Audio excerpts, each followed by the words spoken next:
चीन में किसी शादीशुदा इंसान का अगर किसी से अफेयर हो तो इसे अपराध नहीं माना जाता। वैसे भी चीन में डेमोक्रेसी तो है नहीं कि नेता की इमेज खराब होगी तो पार्टी के वोट कट जाएंगे। फिर भी वहां अगर अफेयर की चर्चा के बीच विदेश मंत्री को बर्खास्त कर दिया जाए तो कुछ तो वजह जरूर होगी। फिलहाल शी जिनपिंग की सरकार इस पर चुप्पी साधे हुए है। इस खामोशी के पीछे चीन के लोगों को 10 साल पुराना स्कैंडल याद आ रहा है। चीन में सत्ता के बंद गलियारों में साजिश की एक सनसनीखेज कहानी। देखिए टेली सीरीज का यह एपिसोड हथियार, डांस ऑफ वेंजेंस।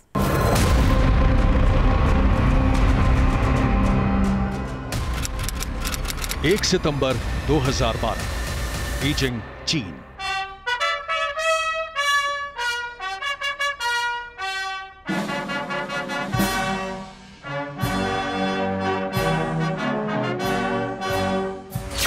चीन में सत्ता परिवर्तन की उल्टी गिनती शुरू हो चुकी थी।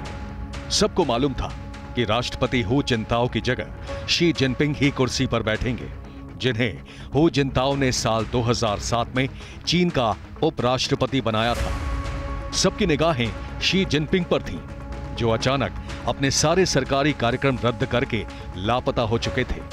सबका ध्यान शी जिनपिंग को ढूंढने में था, जबकि उसी दौरान चीन में एक बड़ा खेल शुरू हो चुका था।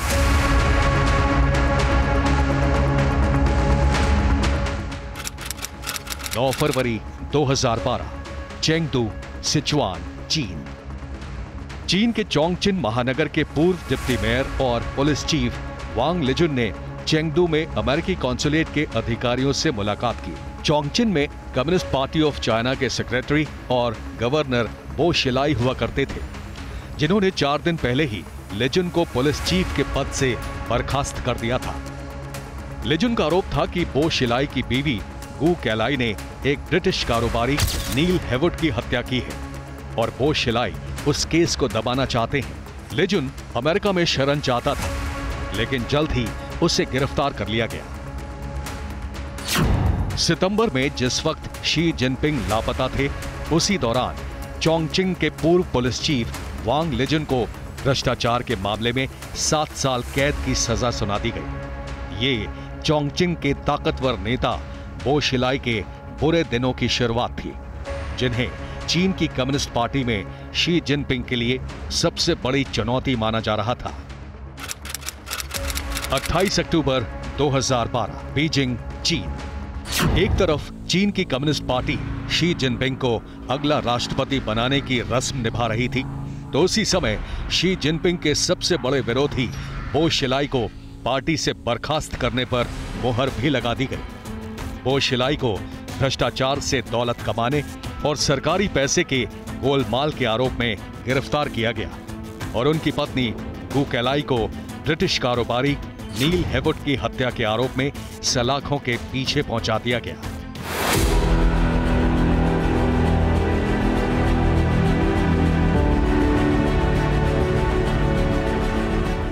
चोंगचिन, बीजिंग, शंघाई और तियानजिन के बाद चौथा सबसे बड़ा महानगर है। उसी चोंगचिन के सबसे कद्दावर नेता बो शिलाई की गिरफ्तारी को वहां के लोग राजनीतिक साजिश मान रहे थे। मार्च 2012 से ही चीन में ये चर्चा थी कि अगर बो शिलाई को शी जिनपिंग ने मिटाने की कोशिश की तो बो शिलाई के समर्थक विद्रोह कर सकते हैं। बो शिलाई की गिरफ्तारी के बाद ये खतरा और बढ़ गया, जिससे निपटने की तैयारी शी जिनपिंग पहले ही कर चुके थे। नवंबर 2012, चोंगचिन, चीन। चीन के सोशल मीडिया प्लेटफॉर्म पर एक सेक्स वीडियो तेजी से वायरल होना शुरू हुआ। यह वीडियो चोंगचिन के एक बड़े पुलिस अफसर ली झेंगफू का था, जिसमें वो 18 साल की लड़की के साथ आपत्तिजनक हालत में दिख रहा था।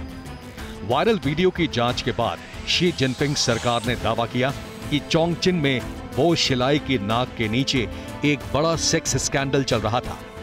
चोंगचिन में बो शिलाई के वफादार 2 दर्जन अधिकारी सेक्स ब्राइबरी यानी घूस के रूप में सेक्स की डिमांड कर रहे थे। जून 2013 में मुख्य आरोपी ली झेंगफू को 13 साल कैद की सजा सुना दी गई। इस सेक्स स्कैंडल के बाद बो शिलाई के प्रति लोगों की सहानुभूति खत्म होती गई। बो शिलाई को चीन की मीडिया ने चीन का खलनायक घोषित कर दिया। 22 सितंबर 2013 को बो शिलाई को उम्र कैद की सजा सुनाई गई, जबकि उनकी बीवी वू कैलाई को अगस्त 2012 में ही सस्पेंडेड डेथ यानी निलंबित मौत की सजा सुनाई जा चुकी थी। बो शिलाई पर लगे भ्रष्टाचार के आरोपों में कितनी सच्चाई थी, उनके करीबी अधिकारियों पर सेक्स स्कैंडल का मामला क्या था, ये पहेली अब तक नहीं सुलझी है।